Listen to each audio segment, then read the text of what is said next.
Democracia, participación, igualdad, ciudadanía, libertad y felicidad pública. Ya inicia el podcast El Poder Ciudadano, una producción del Instituto Electoral y de Participación Ciudadana del Estado de Jalisco. Bienvenidas a todas las personas que nos escuchan en este episodio especial del podcast Poder Ciudadano. El día de hoy estamos con Fiorella Bernique, internacionalista y especialista en cooperación internacional, quien nos hablará sobre la actualidad de la democracia en América Latina y la participación ciudadana desde el sur. Fiorella, ¿cómo estás? Muy bien, aquí feliz de estar en México. Este día queremos platicar un poquito de participación ciudadana desde los espacios que has estado. Es un lugar donde tú te has movido mucho, que has aprendido, que nos puedas compartir un poquito y conocerte a ti. Por ejemplo, si tuviéramos que hablar de Fiorella, ¿qué diríamos? No quiero saber lo que dirías. No, ¿qué diríamos si hablamos de Fiorella? Bueno, soy una apasionada del diseño, implementación y también evaluación, que a nadie le gusta la evaluación, de proyectos y sobre todo diseño de proyectos participativos, porque justamente creo que la participación ciudadana es una de las herramientas claves para transformar nuestras democracias, nuestras prácticas, nuestras instituciones. Y creo que América Latina particularmente y el sur global tiene como mucha fuerza y mucha potencia para ese desarrollo de prácticas ciudadanas. Sobre todo pensándolo desde la incidencia de la ciudadanía. O sea, quizás hoy las instituciones no reflejan del todo las prácticas como nos gustarían, o los mecanismos tal cual serían ideales para la toma de decisiones o para efectivamente lograr descentralizar el poder, pero de todas formas creo que la potencia de la ciudadanía, ya sea organizada o no, para manifestarse, para generar espacios de veeduría, para un poco poner un freno a estas instituciones o a estas decisiones o para efectivamente tomar cartas sobre aquellas cuestiones que afectan nuestro día a día, afectan nuestra vida, nuestro desarrollo o mismo el futuro, ¿no? Porque creo que las movilizaciones, las prácticas de participación ciudadana vinculadas a cambio climático y sobre todo cómo las juventudes están aportando esas agendas, me parece extraordinario y que realmente genera como un cambio y una incidencia en la agenda, que si eso no existiera, hoy el cuento sería otro. Claro, y hablando más central, ¿cómo ves la democracia en América Latina? Porque este fue un año de elecciones en muchos lados, de grandes decisiones que marcan el rumbo de diferentes ciudadanías. En América Latina, ¿tú cómo lo viste? ¿Cómo lo viviste? El super ciclo electoral. Sí, qué interesante, ¿no? Como haber pasado y vivido ese proceso con tantos instancias de participación más tradicional, ¿no? Como la instancia electoral, que finalmente es lo que en muchos países se termina creyendo que es la democracia. Como muchos, no solo muchos países, sino como en general la ciudadanía suele reducir la democracia representativa a esa instancia electoral, ¿no? Que por ahí es cada 4 o 5 años. Y bueno, en términos por ahí de recambio de cámaras cada 2 años, ¿no? Me parecen como instancias claves para redefinir los rumbos y las gestiones de los países, ¿no? Bueno, hacia dónde va el desarrollo y hacia dónde va la proyección de nuestros países, y en ese sentido cómo América Latina se está reconfigurando en el posicionamiento también a nivel global. Un poco sorprendida, vamos a decir que recientemente han sido las elecciones en Estados Unidos y ha tenido como este triunfo Trump con un acompañamiento fuerte del voto, no solamente por ahí el esperado, ¿no? Quizás hombres blancos, sino también como de la comunidad latinoamericana, de la comunidad migrante. Entonces, en algunos puntos las elecciones me han sorprendido. Hemos visto como el ascenso de por ahí de algunos líderes más ajenos o que disonantes, ¿no? En términos de la política tradicional, como puede ser en mi país, donde ha asumido el presidente Javier Milei, ¿no? Que como nosotros solemos hablar de outsiders de la política o recién llegados a la política.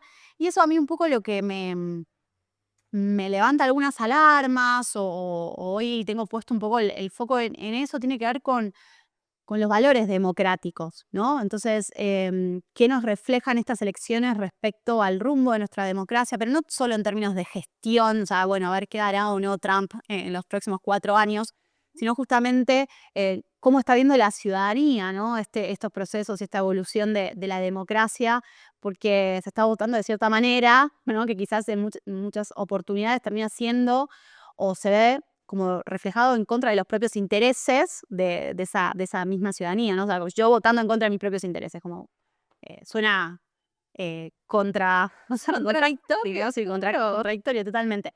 Entonces, un poco mi foco está en eso, en entender cómo potenciar, cómo fortalecer esos valores democráticos en la ciudadanía.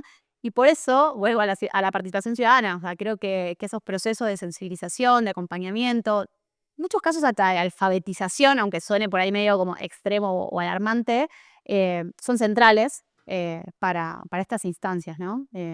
Vuelvo a esto, a la participación como una herramienta clave para el fortalecimiento de esa democracia, porque me resisto a pensar que terminó la hora de la democracia. Sí, claro, y más porque tú decías y lo dices continuamente, que la democracia es mucho más que una elección, que decir, emito un voto. Y también hablábamos hace no mucho de la participación ciudadana como una herramienta para legitimizar las decisiones políticas y la importancia que eso tiene, que no solamente la democracia es como el voto, sino lo que viene después, sino cómo se impacta en esa decisión ya tomada de manera conjunta. Sí, veníamos conversando también esto, ¿no? Como hace más de 15 años, o hace 15 años, el Latinobarómetro nos viene demostrando cómo la confianza en la democracia viene bajando, ¿no? En la región, ¿no? Cada vez menos confiamos en la democracia y en las instituciones democráticas, ¿no? Y en ese sentido, creo como pertinente, como el repensarnos la intermediación política, en repensarnos ese vínculo entre el Estado y la ciudadanía. Y ahí sí creo que hay como una deuda pendiente de reforma, de actualización, de modernización, no en términos liberales, de bueno, hay que achicar el Estado, no, sino como de efectivamente llevar adelante políticas en pos del bien común, en pos de mejorar la vida de la ciudadanía, de resolver los problemas que tiene la gente y que vivamos mejor, ¿no? Y hoy otro factor otros factores que se suman a esta intermediación y esta complejidad. El primero yo lo pongo en esto de la necesidad de abrir la caja negra o de seguir descentralizando o abriendo un poco el poder, entendiendo, democratizando básicamente Claro. las instituciones. Pero también la complejidad que trae los nuevos problemas, como puede ser la crisis climática, la crisis sanitaria, habitacional, alimenticia, ¿no? Mismo las nuevas tecnologías. Entonces, ¿cómo damos respuesta, ¿no? Y cómo hacemos frente a esas crisis donde ya los estados, evidentemente, solos no pueden dar respuesta porque son fenómenos que son transnacionales, son fenómenos que atraviesan a diferentes actores. Entonces, evidentemente, necesitamos trabajar mancomunadamente con la academia, con la sociedad civil organizada o no, con la ciudadanía interesada en involucrarse, con las empresas, con el sector privado.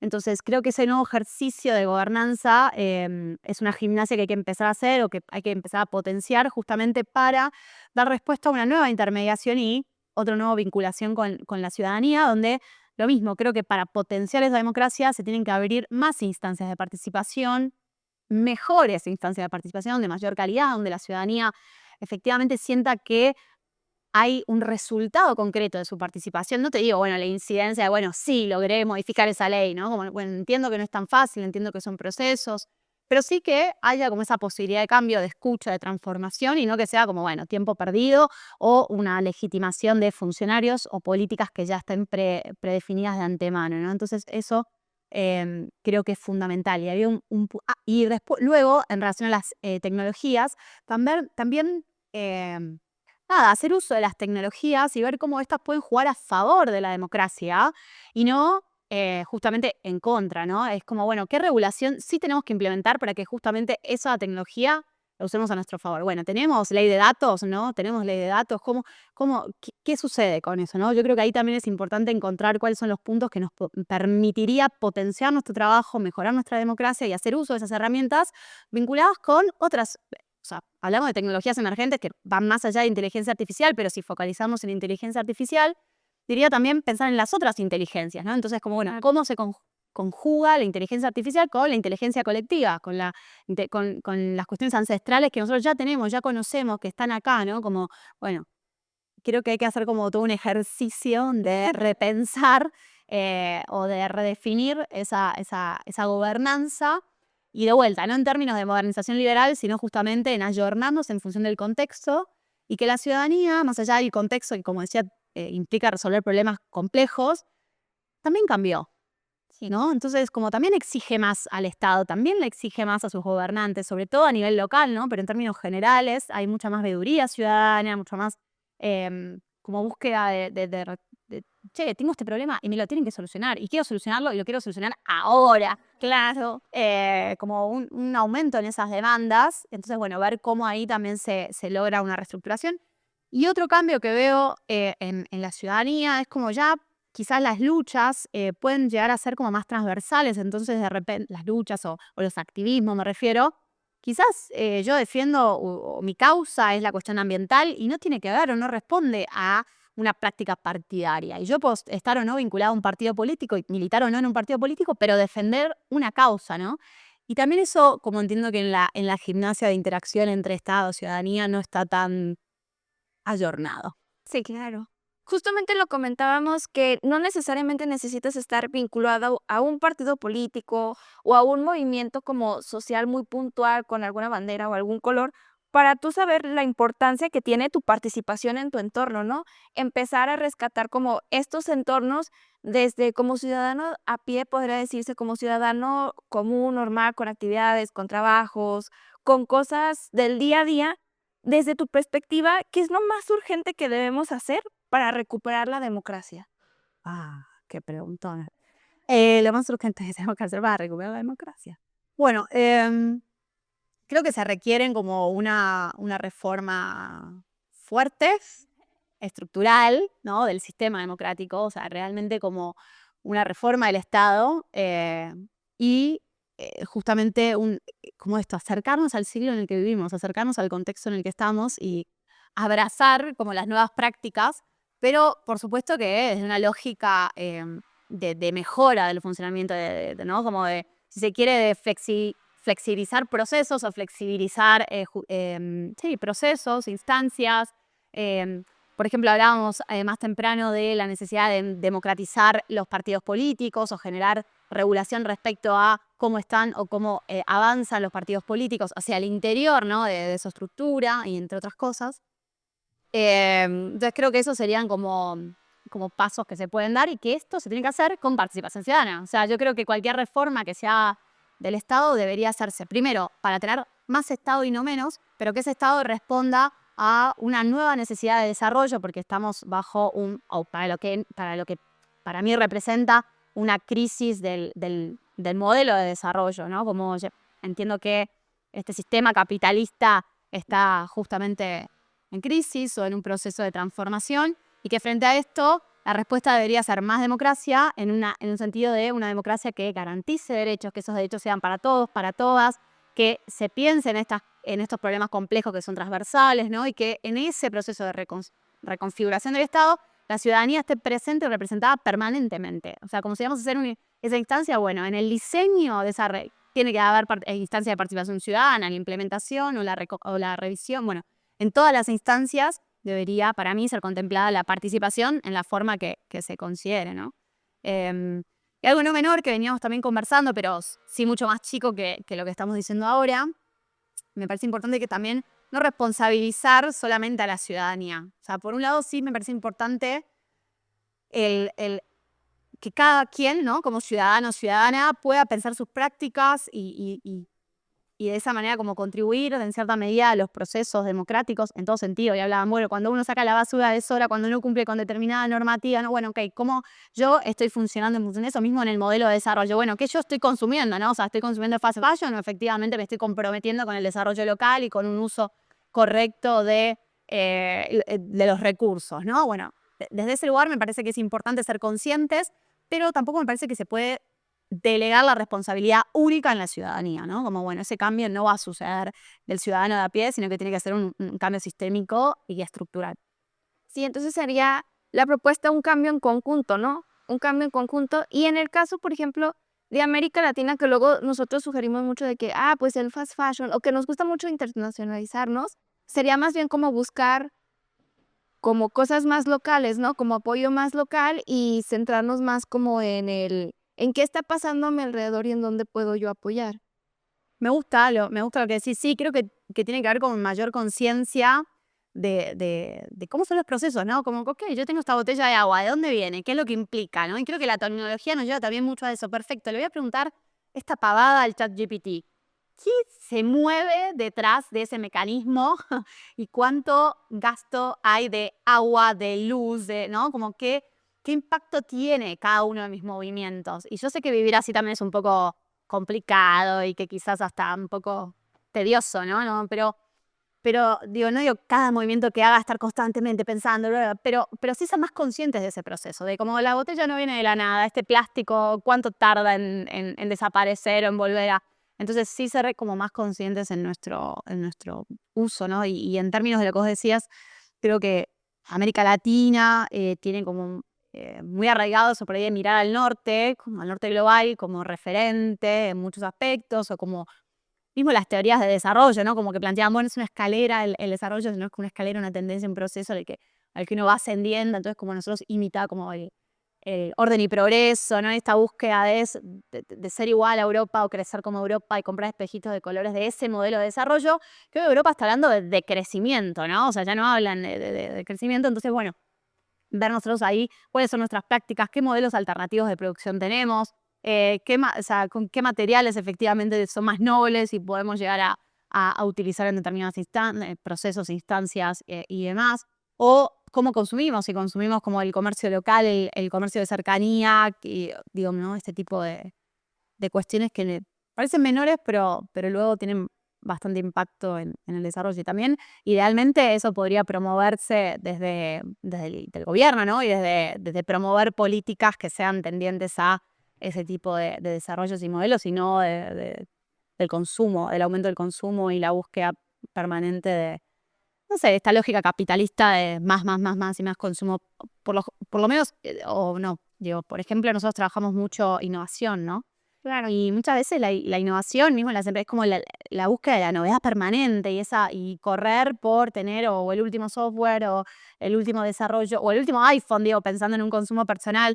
Es como, no, o sea, no está ahí el foco, ¿no? Como tratar de cambiar ese foco de la innovación. Nosotros solemos hablar de que la innovación está vinculada a generar valor público o a hacer una transformación, ¿no? Como tratar de nosotros pensar de esa manera la innovación. Entonces, cuando se depende dónde se desempeña uno, pero se desempeña en el Estado o en una empresa privada o en una organización de la sociedad civil y viene alguien como a proponer una instancia, bueno, por ejemplo, yo como sociedad civil, ¿no?